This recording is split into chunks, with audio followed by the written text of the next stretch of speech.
Today, I had the pleasure of interviewing someone who lived for a few years in the United States during the Cold War era. His name is Gregorio Castillo, and he is my grandfather. He is 78 years old, and he lived for about 15 years in the United States since 1966.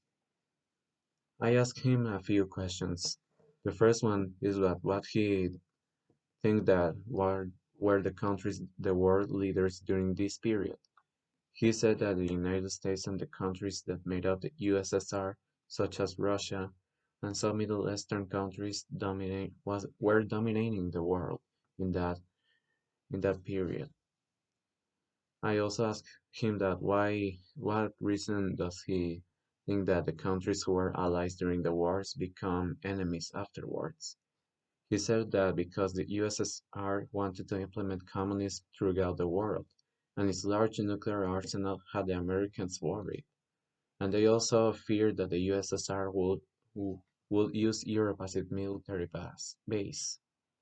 I think that he could say that the war took place.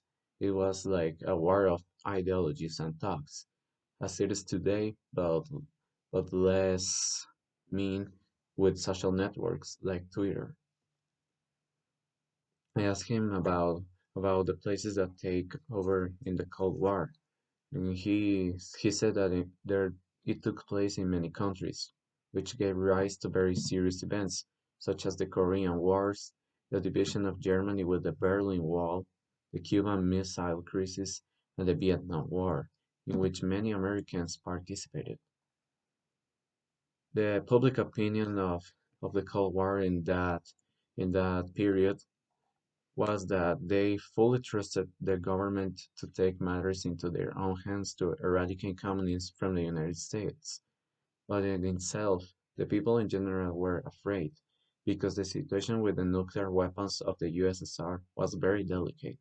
They felt that at any moment the sky would light up and everyone would disappear immediately.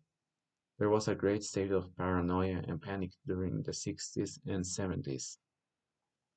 And the last question was that what weapons did the two world powers have at their disposal from its perspective?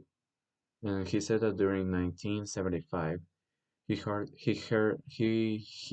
on the radio that the United States Navy had about 27,000 nuclear weapons, while the USSR had about 20,000 nuclear weapons.